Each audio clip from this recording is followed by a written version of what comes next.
ॐ वर्णानामर्धसङ्गानां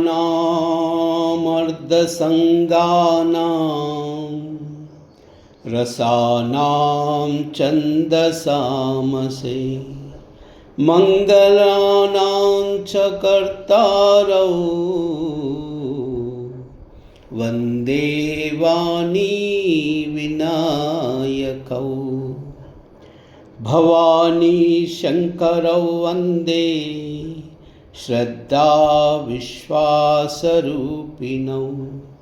याभ्यां विना न पश्यन्ति सिद्धा स्वान्तास्तमीश्वरम् ॐ पार्थाय प्रतिबोधितां भगवता नारायणेन स्वयं व्यासेन ग्रथितां पुराणमुनिना मध्ये महाभारतम् अद्वैतामृतवर्षिणीं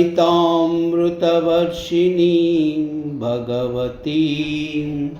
अष्टादशाध्यायिनीम् अम्ब त्वामनुसन्ददामि भगवद्गीते भवद्वेषिणी। नमोऽस्तु ते व्यासविशालबुद्धे पुल्लारविन्दायतपत्रनेत्र येन त्वया भारततैलपूर्णः प्रज्वालितो ज्ञानमयः प्रदीपः प्रपन्नपारिजाताय स्तोत्रवेत्रैकपाणये ज्ञानमुद्राय कृष्णाय गीतामृतदुहे नमः। वसुदेवसुतं देवं कंसचाणूरमर्दनं देवकी परमानन्दं कृष्णं वन्दे जगद्गुरुं। सर्वोपनिषत्कुत्कावो दोग्धा गोपालनन्दनः पार्थो वत्ससुधीर्भोक्ता दुग्धं गीतामृतं महत्। भीष्मद्रोणतटा जयद्रथजला गान्धारनीलोत्पला शल्यग्राहवती कृपेण वहनी कर्णेन वेलाकुला अश्वत्थामविकर्णघोरमकरा दुर्योधनावर्तिनी सोत्तीर्णा खलु पाण्डवैरननदी कैवर्तकः केशवः। पाराशर्यवचः सरोजममलं गीतार्थगन्धोत्कटं नानासङ्ख्यकेसरं हरिकथा सम्बोधनाबोधितं लोके सज्जनषट्पदैरहरः पेपीयमानं मुदा भूयाद्भारतपङ्कजं कलिमल प्रध्वंसिनः श्रेयसे। मूकं करोति वाचालं पङ्गुं लङ्घयते गिरिं यत्कृपातमहं वन्दे परमानन्दमाधवं। शान्ताकारं भुजगशयनं पद्मनाभं सुरेशं विश्वाधारं गगनसदृशं मेघवर्णं शुभांगं लक्ष्मीकान्तं कमलनयनं योगिहृद्यानगम्यं वन्दे विष्णुं भवभयहरं सर्वलोकैकनाथम्। यं ब्रह्मा वरुणेन्द्ररुद्रमरुतः स्तुवन्ति दिव्यैस्तवैः वेदैः साङ्गपक्रमोपनिषदैर्गायन्ति यं सामगाः ध्यानावस्थिततद्गतेन मनसा पश्यन्ति यं योगिनो यस्यान्तं न विदुःसुरासुरगणा देवाय तस्मै नमः। ॐ प्रथमोऽध्यायः। धृतराष्ट्र उवाच धर्मक्षेत्रे कुरुक्षेत्रे समवेतायुयुत्सवः मामकाः पाण्डवाश्चैव किमकुर्वत सञ्जयः। सञ्जय उवाच दृष्ट्वा तु पाण्डवानीकं व्यूढं दुर्योधनस्तथा आचार्यमुपसङ्गम्य राजा वचनमब्रवीत् पश्यैतां पाण्डुपुत्राणाम् आचार्यमहतीं चमुं व्यूढां द्रुपदपुत्रेण तव शिष्येन धीमताम् अत्र शूरा महेश्वासो भीमार्जुनसमायुधि युयुधानो विराटश्च द्रुपदश्च महारथ दृष्टकेतुर्चेकितानः काशीराजस्य वीर्यवान् पुरुजित्कुन्तिभोजस्य शैबश्च नरपुङ्गवः युयुधामन्यश्च विक्रान्त उत्तमौजाश्च वीर्यवान् सौभद्रो द्रौपदेयाश्च सर्व एव महारथ अस्माकं तु विशिष्टाये तानि बोध द्विजोत्तम नायका मम सैन्यस्य संख्यार्थं तान् ब्रवीमि ते भवान् भीष्मश्च कर्णश्च कृपश्च समितिञ्जयः अश्वत्थामा विकर्णश्च सौमदत्तिस्तदैव च अन्ये च बहवः शूरा मदर्थे त्यक्तजीविताः नानाशस्त्रप्रहरणा सर्वे युद्धविशारदाः अपर्याप्तं तदास्माकं बलं भीष्माभिरक्षितं पर्याप्तं त्विदमेतेषां बलं भीमाभिरक्षितम् अयनेषु स सर्वेषु यदा भागमवस्थिता भीष्ममेवाभिरक्षन्तु भवन्तः सर्व एव हि तस्य सञ्जनयन् हर्षं कुरु वृद्धपितामहम् सिंहनादं विनोद्योश्चै शङ्खं दद्मो प्रतापवान् ततः शङ्खश्च भैर्यश्च पनवाकगोमुखाः सहसा व्याव्यहनन्त्य सशब्दस्तु मूलोऽभवत् ततः श्वेतैर्हयैर्युक्ते महति सन्ददे स्थितौ माधवः पाण्डवश्चैव दिव्यौ शङ्खप्रदत्मतु पाञ्चजन्यं ऋषिकेशो देवदत्तं धनञ्जयः पौण्ड्रं दद्मौ महाशङ्खं भीमकर्मावृकोदरः अनन्तविजयं राजा कुन्तीपुत्रो युधिष्ठिरः नकुलः सहदेवश्च सुघोषमणिपुष्पकौ काश्यश्च परमेश्वासः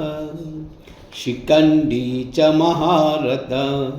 दृष्टद्युम्नो विराटश्च सात्यकीश्च पराजितः द्रुपदो द्रौपदेयाश्च सर्वशः पृथिवीपते सौभद्रश्च महाबाहु शङ्कान् दद्म पृथक् पृथक् सघोषधार्तराष्ट्राणां हृदयानि व्यधारयत् नभश्च पृथिवीं चैव तुमुलोऽभ्यनुनादयन् अथ व्यवस्थितान् दृष्ट्वा धार्तराष्ट्रान् कपिध्वजः प्रवृत्ते शस्त्रसम्पाते धनुरुद्यमपाण्डवः ऋषिकेशं तदा वाक्यम् इदमाह महीपते अर्जुन उवाच सेनयोरुभयोर्मध्ये रथं स्थापयमेच्युतः यावदेवान्निरीक्षेऽहं योद्धुकामानवस्थितान् कैर्मया सह योद्धव्यम् अस्मिन् रणसमुद्यमे योतस्य मानान् अवेक्ष्याहं य एत्र समागता धार्तराष्ट्रस्य दुर्बुद्धे युद्धे प्रियचिकीर्षवः संजय उवाच एवमुक्तो ऋषिकेशो गुडाकेशेन भारत सेनयोरुभयोर्मध्ये स्थापयित्वा रथोत्तमं भीष्मद्रोणप्रमुखतः सर्वेषां च महीक्षिताम् उवाच पार्थ पश्यातान् समवेतान् कुरूनिति तत्रापश्यत् स्थितान् पार्थ पितॄनथ पितामहान् आचार्यान् मातुलान् भ्रातॄन् पुत्रान् पौत्रान् सखींस्तदा श्वशुरान् सुहृदश्चैव सेनयोरुभयोरपि तान् समीक्ष्य कौन्तेय सर्वान् बन्धूनवस्थितान् कृपया परयाविष्टो विषीदन्निद्रमब्रवीत् अर्जुन उवाच दृष्ट्वेमं स्वजनं कृष्ण युयुत्सं समुपस्थितं सीदन्ति मम गात्राणि मुखं च परिशुष्यति वेपदुश्चुशरीरे मे रोमहर्षश्च जायते गाण्डीवं संसृते हस्ता त्वक्चैव परिदह्यते न च शक्नोम्यवस्थातुं भ्रमतीव च मे मनः निमित्तानि च पश्यामि विपरीतानि केशव न च श्रेयोनुपश्यामि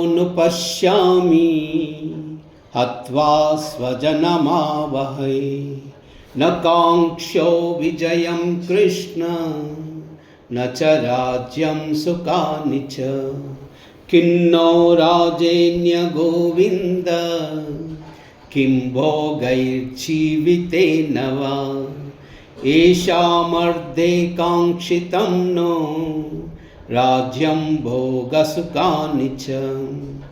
त इमे व्यस्थिता युद्धे प्राणान् त्यक्त्वा धनानि च आचार्यः पितरः पुत्रान् तदैव च पितामहः मातुला श्वशुरा पौत्रा श्वाला सम्बन्धिनस्तदा एतान् हन्तुमिच्छामि ज्ञात्योऽपि मधुसूदन अपि त्रैलोक्यराजस्य हेतो किं नु मही कृते निहत्य धार्तराष्ट्रान्नः का प्रीतिः सा जनार्दन पापमेवाश्रयेदस्मान् हत्वा नातायतायिनः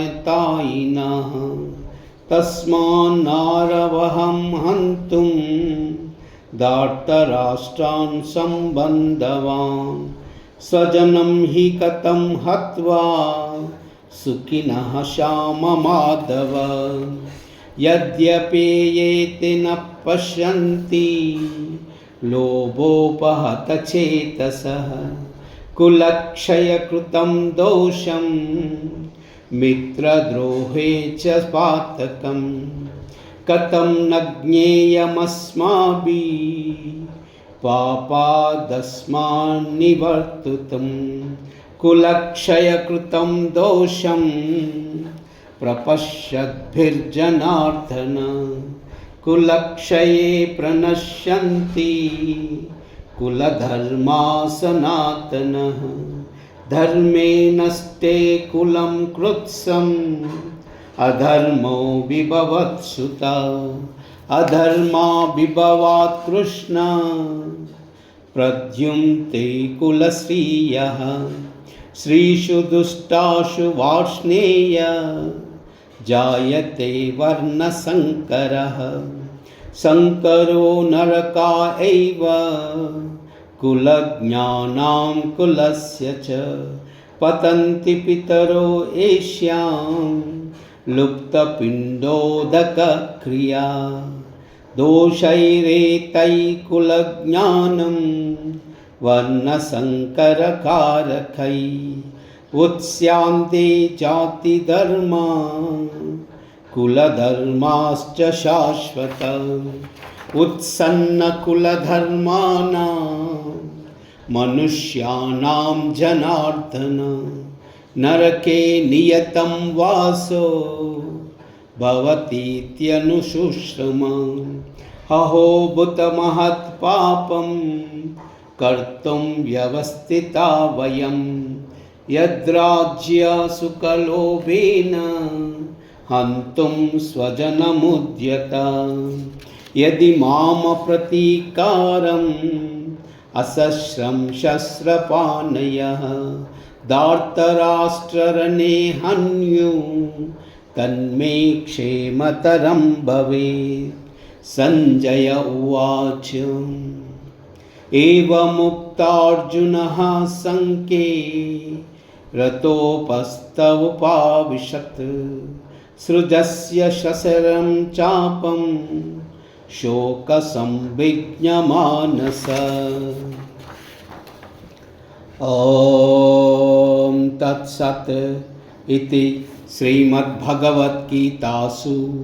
उपनिषत्सु ब्रह्मविद्यायां योगशास्त्रे श्रीकृष्णार्जुनसंवादे अर्जुनविषादयोगो नाम प्रथमोऽध्यायः। ॐ श्रीकृष्णार्पणमस्तु।